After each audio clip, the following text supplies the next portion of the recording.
नमस्कार दोस्तों, GK boss Lalan top में आप सभी लोगों का स्वागत करता हूं। आज हम फिर जनवरी और फरवरी के 10 महत्वपूर्ण करंट अफेयर पर डिस्कस करेंगे जो NTPC, SSC and all state exam के लिए अति महत्वपूर्ण साबित होंगे। हमारे channel GK boss Lalan top को लाइक और सब्सक्राइब करें ताकि हम आप लोगों के लिए अच्छी से अच्छी करंट अफेयर की जानकारी प्रस्तुत करने का प्रयास कर सकें। हमेशा की तरह आज का क्यूज है, रक्त और लौह की नीति किस शासक ने अपनाई? रक्त और लौह की नीति किस शासक ने अपनाई? आज का क्यूज है। Option A Iltutmish, option B Balban, option C Alauddin Khilji, option D Muhammad bin Tughlaq. Iltutmish, Balban, Alauddin Khilji या मोहम्मद बिन तुगलक, इसका उत्तर आप लोग कमेंट के द्वारा दीजिएगा। अब हम लोग जनवरी और फरवरी के 10 इम्पॉर्टेंट करंट अफेयर को देखेंगे।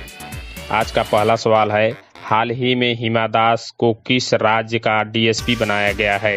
हाल ही में हिमा दास को किस राज्य का डीएसपी बनाया गया है? असम, हिमाचल प्रदेश, केरल या अरुणाचल प्रदेश? तो हिमा दास को जो है असम का डीएसपी बनाया गया है। हिमा दास को उनके ही राज्य असम का डीएसपी बनाया गया। इनको जो है भारत की उड़न परी के नाम से भी और ढींग एक्सप्रेस के नाम से भी जाना जाता है। इन्होंने IAAF world under 20 athletics championship की 400 मीटर दौड़ स्पर्धा में स्वर्ण पदक जीतने वाली भारत की पहली महिला खिलाड़ी हैं। 2018 में खेले गए कॉमनवेल्थ गेम जो गोल्ड कोस्ट में खेला गया था, वहाँ पे जो है इन्होंने जो है 6वां स्थान प्राप्त किया। 18वें एशियाई खेल 2018 जो जकार्ता में खेला गया, उसमें इन्होंने रजत हासिल किया। उसके बाद देखते हैं असम की कैपिटल दिसपुर है और वहाँ के सीएम सर्बानंद सोनोवाल हैं और राज्यपाल वहाँ के जगदीश मुखी हैं। चलते हैं अगले सवाल की तरफ। सवाल नंबर 2, वैश्विक ऊर्जा और पर्यावरण नेतृत्व पुरस्कार किसे प्राप्त हुआ? वैश्विक ऊर्जा पर्यावरण नेतृत्व पुरस्कार किसे प्राप्त होगा? डॉक्टर हर्षवर्धन, नरेंद्र मोदी, राजनाथ सिंह या अमित शाह? तो वैश्विक ऊर्जा और पर्यावरण नेतृत्व पुरस्कार नरेंद्र मोदी जी को दिया जाएगा।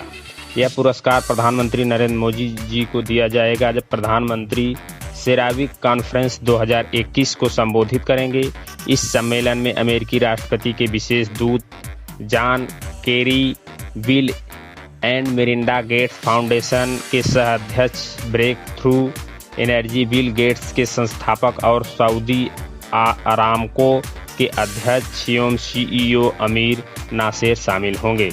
चलते हैं अगले सवाल की तरफ। सवाल नंबर 3, अभी हाल ही में ई परिवहन व्यवस्था का शुभारंभ किस राज्य सरकार ने किया? अभी हाल ही में ई परिवहन व्यवस्था का शुभारंभ किस राज्य सरकार ने किया? हिमाचल प्रदेश, पंजाब, उड़ीसा या उत्तराखंड?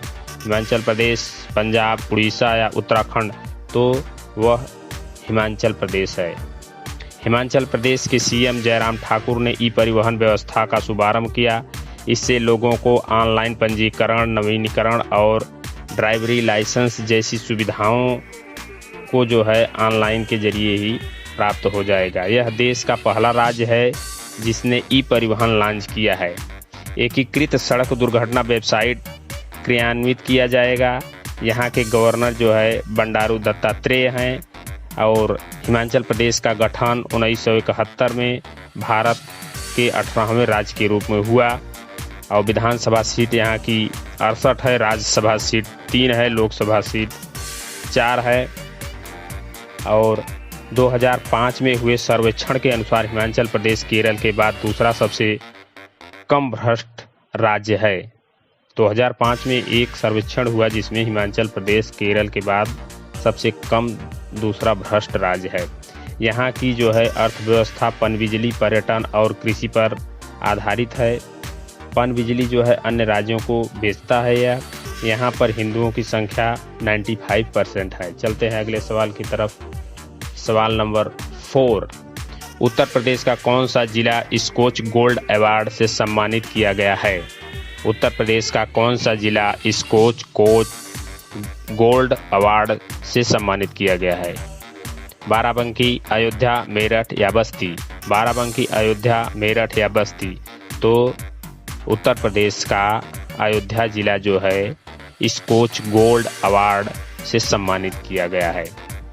उत्तर प्रदेश का जिला अयोध्या को स्कॉच गोल्ड से सम्मानित किया गया क्योंकि अयोध्या जिले में जो है कोरोना के वैश्विक महामारी के दौरान बेहतरीन प्रबंधन व उत्कृष्ट कार्य के लिए स्कॉच गोल्ड अवार्ड दिया गया।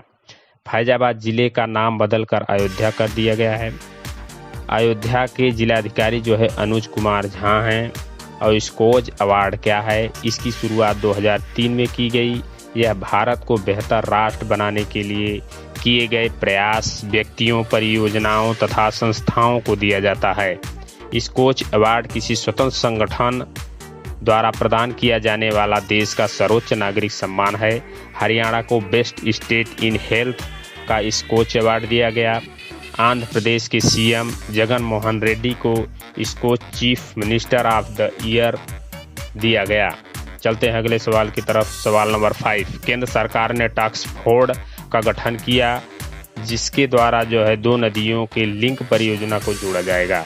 केंद्र सरकार ने टास्क फोर्स का गठन किया जिसके द्वारा 2 नदियों की लिंक परियोजना को जोड़ा जाएगा। कृष्णा कावेरी, ताप्ती नर्मदा, महानदी गोदावरी या गोदावरी गोमती घाघरा। कृष्णा कावेरी, ताप्ती नर्मदा, महानदी गोदावरी या गोमती घाघरा।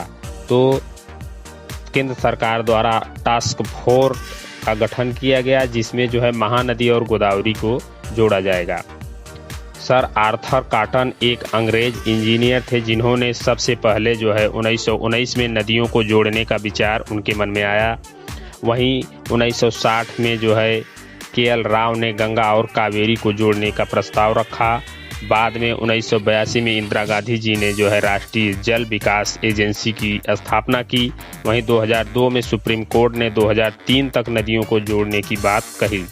टास्क फोर्स की स्थापना 2003 में हुई। चलते हैं अगले सवाल की तरफ। सवाल नंबर 6। स्कूल फीडिंग रिपोर्ट 2021 किसके द्वारा जारी की गई? स्कूल फीडिंग रिपोर्ट 2021 किसके द्वारा जारी की गई? World food programme, UNEP, UN world या वर्ल्ड बैंक। तो जो है 2020 का नोबेल प्राइज पीस प्राइज पुरस्कार वर्ल्ड फूड प्रोग्राम को दिया गया और इसी ने जो है अभी रिपोर्ट जारी की है। तो क्योंकि इसने जो है 2019 में 88 देशों के 100 मिलियन लोगों की सहायता की थी जो भूखमरी के शिकार थे। UNEP द्वारा अभी हाल ही में जो है making piece with nature report जारी की गई। UN द्वारा ग्लोब माइग्रेशन रिपोर्ट जारी किया गया जिसके अनुसार भारत के जो है 18 मिलियन लोग प्रवासी हैं। UN द्वारा जो है ग्लोब माइग्रेशन रिपोर्ट जारी किया गया जिसमें जो है 18 मिलियन लोग भारतीय प्रवासी हैं। वर्ल्ड फूड प्रोग्राम ने बताया कि कोरोना महामारी के कारण 99 देशों ने अपने स्कूल बंद कर दिए जिससे 370 मिलियन बच्चे जो है दिन के पौष्टिक भोजन से वंचित रह गए। वर्ल्ड फूड प्रोग्राम संयुक्त राष्ट्र संघ की एक शाखा है। इसकी स्थापना 1961 में हुई। चलते हैं अगले सवाल की तरफ। सवाल नंबर 7। हाल ही में किस राज्य सरकार ने हुक्का बार पर रोक लगाने की घोषणा की है? हाल ही में किस राज्य सरकार ने हुक्का बार पर रोक लगाने की घोषणा की है? बिहार, झारखंड, मध्य प्रदेश या उड़ीसा? बिहार, झारखंड, मध्य प्रदेश या उड़ीसा? तो वह झारखंड राज्य है जिसने जो है हुक्का बार पर प्रतिबंध लगा दिया। झारखंड सरकार ने हुक्का बार पर पूरी तरह से प्रतिबंध लगा दिया। इस नियम को तोड़ने पर 3 साल की सजा या 1 लाख का जुर्माना देना होगा। हुक्का बार सहित सिगरेट और अन्य तंबाकू उत्पादक की बिक्री पर यह निर्णय लिया गया है।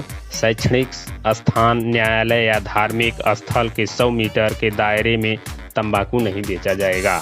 चलते हैं अगले सवाल की तरफ। सवाल नंबर 8। हाल ही में किस राज्य सरकार ने संविदा कर्मचारियों की रिटायरमेंट आयु में 3 वर्ष की कटौती की है? हाल ही में किस राज्य सरकार ने संविदा कर्मचारियों की रिटायरमेंट आयु में 3 वर्ष की कटौती की है? राजस्थान, असम, मध्य प्रदेश या उत्तर प्रदेश? तो वह मध्य प्रदेश स्टेट है जिसने जो है राज्य सरकार ने संविदा कर्मचारियों की रिटायरमेंट आयु में जो है 3 वर्ष की कमी कर दी है। पहले यह 65 वर्ष थी, अब उसमें से 3 वर्ष की कटौती करके यह 62 वर्ष कर दी गई। और मध्य प्रदेश का कैपिटल जो है भोपाल है, यहाँ के सीएम शिवराज सिंह चौहान है। सबसे बड़ा शहर यहाँ का इंदौर है, जिसे मिनी बम्बई के नाम से भी जाना जाता है। राज्यपाल जो है यहाँ के आनंदीबेन पटेल हैं। राज्यसभा सीट 11, लोकसभा सीट 29, विधानसभा सीट 231 है। और यहाँ का उच्च न्यायालय जो है जबलपुर में है और खंडपीठ उसकी इंदौर और ग्वालियर में स्थित है। मध्य प्रदेश में 11 राष्ट्रीय उद्यान और 31 राष्ट्रीय अभ्यारण्य हैं, जिनमें से 6 राष्ट्रीय उद्यान प्रोजेक्ट टाइगर के अंतर्गत शामिल हैं। यहाँ का सबसे बड़ा राष्ट्रीय उद्यान कान्हा है। बांधवगढ़ राष्ट्रीय उद्यान जो है सफ़ेद शेर के लिए प्रसिद्ध है। पन्ना अभ्यारण्य जंगली भैंसा के लिए प्रसिद्ध है। वहीं जो है एकमात्र सर्प उद्यान जो है भोपाल में स्थित है। चलते हैं अगले सवाल की तरफ। सवाल नंबर 9, हाल ही में अंटार्कटिका से एक बड़ा हिमखंड टूट गया है, यह किस देश के अनुसंधान के करीब है? हाल ही में अंटार्कटिका से एक बड़ा हिमखंड टूट गया है, यह किस देश के अनुसंधान के करीब है? जापान, अमेरिका, भारत या यूके? जापान, अमेरिका, भारत या यूके? तो यह जो है हिमखंड जो टूटा है यूके के अनुसंधान केंद्र के करीब है। भारत के यहाँ पर जो है 3 रिसर्च सेंटर स्थापित किए गए हैं अंटार्कटिका में, जिनका नाम दक्षिण गंगोत्री, मैत्री और भारती हैं। हिमखंड टूटने की ऐसी घटना जो है इसके पहले 1960 में हुई थी और अब हुई है। इसको जो है यूरोपीय संघ के उपग्रह सेंटिन ने अपने कैमरे में कैद कर लिया। यह घटना जो है अंटार्कटिका के आमेरी हिम इलाके से अलग हुआ है। इसका क्षेत्रफल जो है 1270 किलोमीटर है। यूके का जो है हैली रिसर्च स्टेशन जो है इसके पास है, उसकी दूरी जो है केवल 17 किलोमीटर दूर है। वैज्ञानिकों ने बताया यह एक प्राकृतिक घटना है, न कि क्लाइमेट चेंज के कारण हुआ है। अंटार्कटिका का 98% हिस्सा जो है बर्फ से ढका है और विंदा यहाँ की एक खारे पानी की झील है। अंटार्कटिका की विदा जो है एक खारे पानी की झील है। चलते हैं अगले सवाल की तरफ। सवाल नंबर 10 और आज का अंतिम सवाल, किस देश ने सामूहिक टीकाकरण अभियान की शुरुआत की है? चीन, साउथ कोरिया, मंगोलिया या इथोपिया? चीन, साउथ कोरिया, मंगोलिया या इथोपिया? तो सामूहिक टीकाकरण अभियान की शुरुआत साउथ कोरिया ने किया है। साउथ कोरिया ने सामूहिक टीकाकरण अभियान की शुरुआत की। यहाँ के पीएम जो है चुंग से क्यूंग चुंग हैं और राष्ट्रपति मून जे इन हैं। और साउथ कोरिया पूर्वी एशिया का देश है, इसकी राजधानी सियोल है। इसके पश्चिम में चीन, पूर्व में जापान और उत्तर में उत्तरी कोरिया स्थित है। साउथ कोरिया और उत्तर कोरिया को जो है 38 डिग्री अक्षांश जो है विभाजित करता है। ठीक है दोस्तों, तब तक हमारे channel GK boss Lalan top को लाइक और सब्सक्राइब करें।